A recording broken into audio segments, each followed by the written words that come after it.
Hello out there in cyberspace. This is Dr. Kevin Garrison with a sixth video in a video lecture series on writing and technology.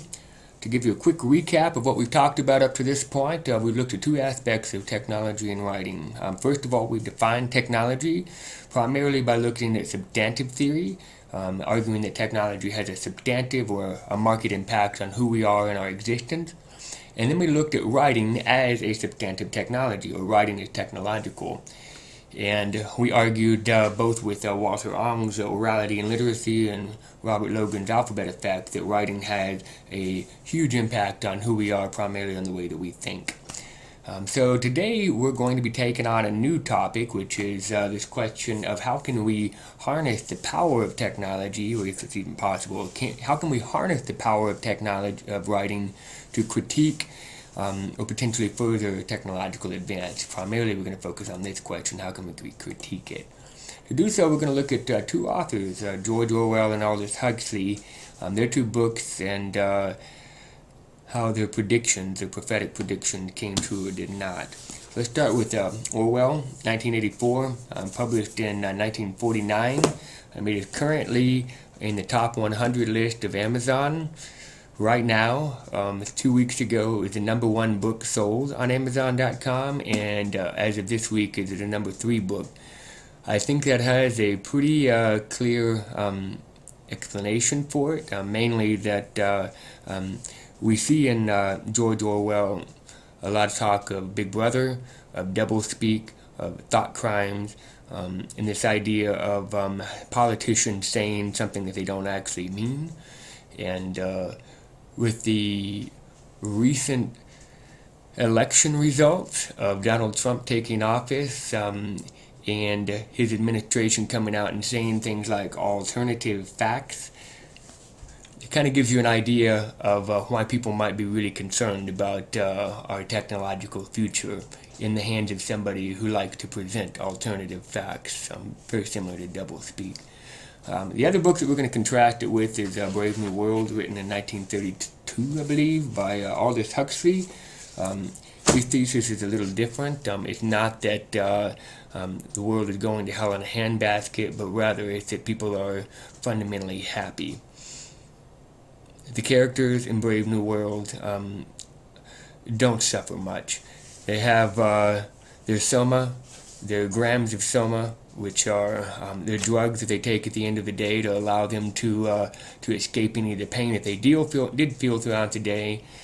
Society is in a sort of caste hierarchy where you have the alpha people in charge, the alpha double pluses and the alpha pluses and the regular alphas, and then down the line in terms of the betas and the deltas and the gammas. And each one of these individuals is chosen for his position in society based on their skill set, and their skill sets are determined by birth and the genetic material that they're fed to them. So the big question we have to grapple with is which of these societies is more likely, the Orwellian society or the Huxley society? Well, I think the best answer to that came from Neil Postman in his book Amusing Ourselves to Death, which we'll read next week. But he argued this is a nice little comic strip that kind of breaks it down.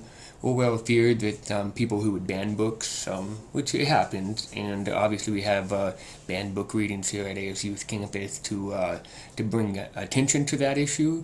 But in fact, the best thing you can do if you want people to read a book is to ban it. Because once you ban a book, then people want to know why it's banned, so they go read the so-called smut that's in the book so they can find out what they're missing. So ban a book if you want an audience. That's the greatest way to get people to read it. So it's not a very real fear, the Orwellian fear of banning books.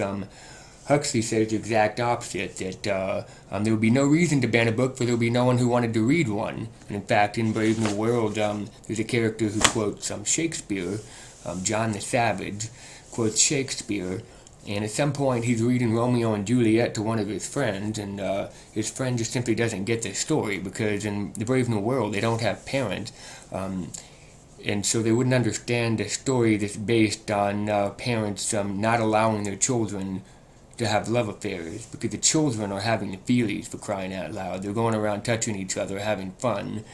So they don't get the story. So there's no reason to read Shakespeare in a world where you have the feelies and you don't have parents, especially when you're reading something like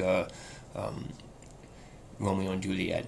Orwell feared those who would deprive us of information, and Huxley feared those who would give us so much that we reduced to passivity and egotism.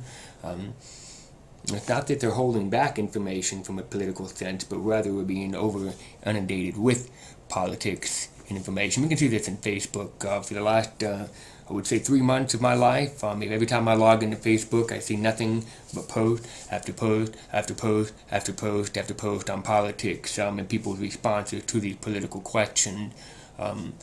There's so much of it that it's very difficult to know what to do, and there's so many contradictions out there that it's hard to know what to believe.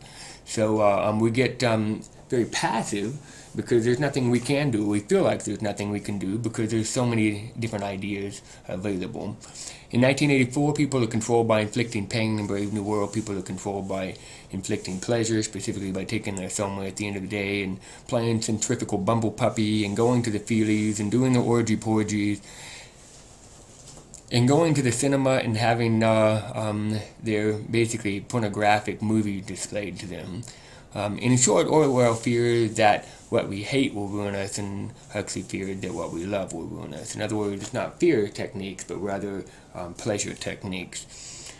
So who was right, and which one of these realities is most likely for us in 2017? Well, Orwell, I think, said it brilliantly many years ago when he argued that Huxley is basically the only one who got it right. He's not a huge fan of Huxley. He does say at some point that his world is an impossible world, but he does say that it's the one that's closest to what his ideas are. I'm going to read you a passage from this book here, which is The Technological System, which was Orwell's second major work on technology, published in 1979. He says the following. He says, the mass production of wretched science fiction books or movies like Alphaville, 2001: A Space Odyssey, Fahrenheit 451, is a mechanism for adapting, for adjusting to the technological society as it really is. We are shown a horrible, unacceptable model, which we forcefully reject, but it is not technology. It is an imaginative treatment of what technology could be. And in our refusal, our rejection, our condemnation of this, we think that we have waved off technology. Hence, we must be lucid and vigilant beings, and we are rid of our anxiety. Technology, this technology, will not seize control of us. We are very cognizant, and we will not be gotten the better of. Now, this facilitates the acceptance of real technology, which is neither wicked, visible, nor appalling, but utterly gentle and benign. You see this in just about any film or any book that discusses technology. They set up a world that's almost fanciful and laughable, and then you go out of the movie theater and you go, thank God that's not the case. Let's take the most recent example of this, the Hunger Games. It's not going to happen. You're not going to have a society that has 12 districts of people who are basically elevated slaves, and then all of a sudden, the people from up high swooping down and saying, we're going to start these Hunger Games, and we're going to put 2 people from each district into these games, 24 people, and only one of them's going to come out alive, and we're going to film the whole thing for everybody to watch. It's just not going to happen. So the irony of the whole thing is when you go to a movie theater and you sit down and you watch the Hunger Games, not only are you perpetuating the very thing that she's critiquing in her novel, because you are participating in this activity of watching people die, but when you walk out, you go, oh, thank God that we don't have 12 districts, and thank God we don't have people who are dying, who are children. We have it so much better than the people in the Hunger Games. And so we do this with any film. We go, well, iRobot, thank God we don't have that smart of intelligence. Transcendence, thank God we don't have that much intelligence. Arnold Schwarzenegger, thank God we can't go back in time yet. So we step away and we just take a deep sigh of relief that the technological apocalypse hasn't hit yet. But a little critique is fundamental. He says that there's only one or two options for you in a technological society. You can either acquiesce and say, this is great, I like this kind of world, that and say, I'm not here, it's a fictional universe, and so therefore I go to some place like Disneyland to immerse myself in the positive things of life as opposed to these negative things.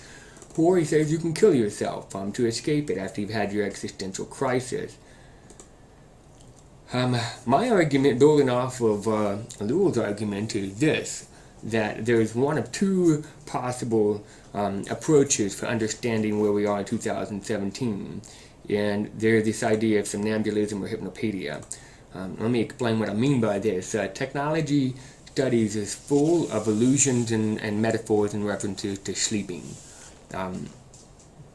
Langdon Winter was famous for talking about how we actively sleepwalk our way through our existence of technological questions. Lewell talked at the beginning of the Technological Society back in 1964 that it is a call for the sleeper to awake. And he also calls himself a watchman, and a watchman's primary duty was, as a town crier, was to look for someone who was infiltrating the community and then scream out and wake everybody up so that they could come out and take care of the problem. So you see a lot of sleep metaphors in the technological literature, but these are the two most predominant ones. The one is Winter's somnambulism, which is a big fancy word for sleepwalking. We either actively sleepwalk our way through existence, or in Huxley's world, we sleep learn. We either sleepwalk, meaning that we are unconscious to what we are doing while we're acting, or we learn what we're supposed to be doing in another form in the process of sleeping so that we are acting in an unconscious manner. I believe very strongly that the second option is reality and not the first one. Here's an example of how I come to this conclusion. This is a quote from a high school student, not locally, but close by. And he writes the following. He says, the only thing about technology changing is that it is hurting, notice the grammatical mistakes, our social skills more and more each time something new comes out, comma split. You have kids that hardly know how to write misspelled because they're misspelled, so use misspelled to spell check. Spell check needs to be either hyphenated or combined. In the near future, kids are not going to have a social life due misspelled to the technology that is yet to come. Whatever the heck that means. Technology is going to make an even bigger impact misspelled in our life over the years that are yet soon to come, sort of redundant to the previous line. The writing is sophomoric and horrible. And more importantly, the kid is saying something that is hysterical. There's a great irony here. He is sleepwalking, right? No, he's not sleepwalking. He is fully conscious of the fact that technology has a substantive impact in his life, and he says so. It's hurting his social skills. He knows that, and he can't write because he's using spell check. But he doesn't have a necessary response. What's he supposed to do? This is the only tool that he's ever been taught in terms of how to write is to use Microsoft Word. So he's expecting to use spell check. And he knows that his writing is hurt because he's using spell check, but he has no response to it. So he's not sleepwalking his way through existence. He is simply repeating the party line, what he's heard other people say about how it's hurting our social skills. Despite that, I'm sure he still uses his cell phone. It's hurting his spelling ability. Despite that, he still uses spell check. It's hurting their social life. I'm sure it is. And on and on and on, to the point that even now, if you look at the structure of this writing, it is very circular, which is a reflection of a digital world, which is hyperlinked as opposed to reflection of the traditional linear book that we were talking about with Robert Logan. So what are we supposed to do?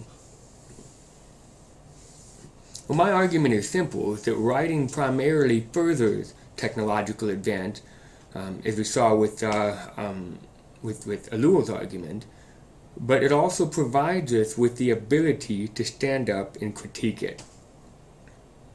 And how do we do that? We do so by recognizing and calling attention to human freedom. This is a quote by Orwell. He says that freedom is the most crushing burden that one can lay on a man. Aldous Huxley, his fundamental critique is that people are so busy trying to be happy and have a comfortable existence that they have no time for the alternative freedom. Let me read a passage from chapter 17 of a brave new world. This is the moment when the controller is facing the savage John.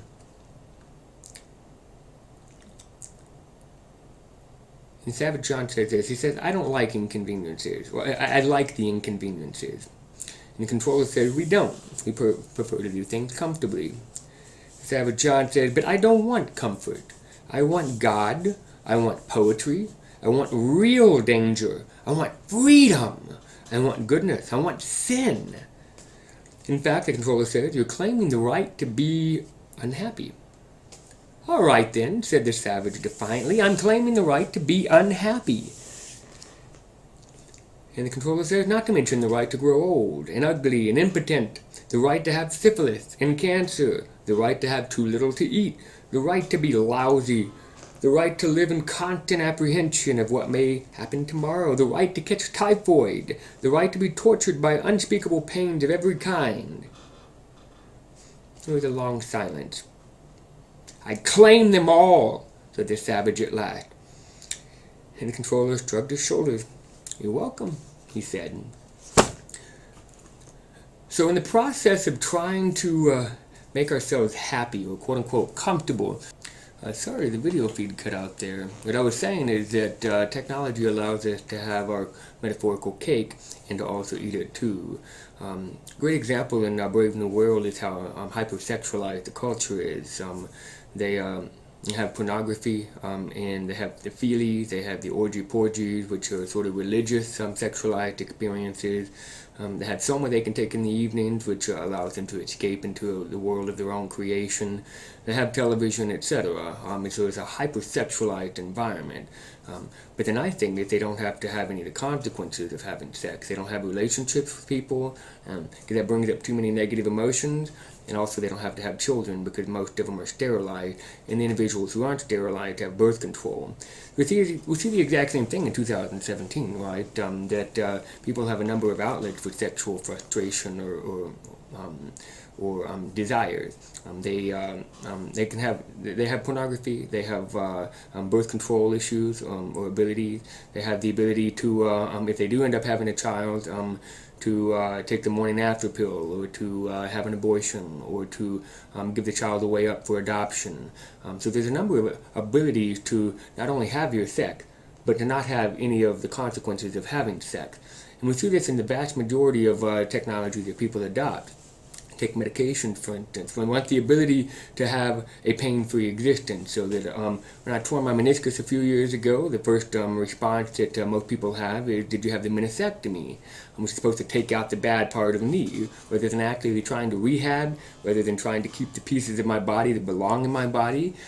Most people expect me to just go in there, take out the problem, and live a so-called pain-free existence, without ever realizing that the moment that you have a meniscectomy, you are hyper likely to have arthritis in that knee and to have a knee replacement by the time I'm 50 years old. And so once you've made a choice that's one for comfort, then it goes on a cascading spiral of effects, some long term, so that you are continually doing the same thing. So people want to have their food that tastes good, but when they don't feel good afterwards, they want to have their Maalox in their tongue to help them out. Once they've been eating that way for a lifetime, and they are obese and feeling bad, they want the ability to have a triple bypass heart surgery to allow them to live longer. We see this in terms of political activism. I'd like to be on Facebook where I can read everybody else's posts without actually having to engage with anything political. It's nice just to click like a few times. On Facebook, I like having friends without actually having quote-unquote friends. I never talk to these people. I never see these people. I never invest any time with these people. And in fact, I have probably the phone numbers of these people of maybe 3 or 4 individuals. Most of these people are not actually friends that I can call up when I get a flat tire on the side of the highway and say, hey, I need your help. Can you come rescue me? We do see this in exercise. People go work out 3 or 4 times a week for 30 minutes at a whack and expect to be healthy and happy individuals and well adjusted. It doesn't work that way. The body is designed for constant activity and constant movement. We don't oblige that. We like to go work on our treadmills for 30 minutes and then go home and lay in our lazy boy recliners. We don't want to grapple with the real world, so what do? We turn on Netflix, and we do have a marathon session on Netflix. Or in my case, like my wife and I over the Christmas break, we popped in the Star Wars films, 4, 5, and 6, the best ones, and started and watched all 3 of those back to back to back. It's nice. It's a way of escaping. We like to sit on our couches and play our video games. It's a way of feeling like I'm moving, I'm running around, and using cool technologies like guns, but without actually having to go to a gun range and put on big earmuffs to protect my hearing and to shoot these things that kick me back, put the bruise in my shoulder, etc. I don't have to do any of that. I can go around and shoot infinitely without the extreme cost of actually having to go spend money on ammunition. And on and on and on. You can take any technology and any part of human existence, whether that be education, whether that be medication, whether that be entertainment, or communications and mass media and marketing, or business, or our consumeristic lifestyle. We want quick solution to complicated, complex problems, and so in the process, by going for what's quote-unquote comfort, we give up the possibility of human freedom and the choice for freedom. So reading a book like Brave New World gives us an opportunity to step outside of our world by looking at it from a dystopic lens and saying, this is a potential world that I may be living in, and say, is this the world that I want to live in? And if not, then in using my human freedom, I create something better. Alright, I'm done. If you have any questions, you know how to contact me. Goodbye.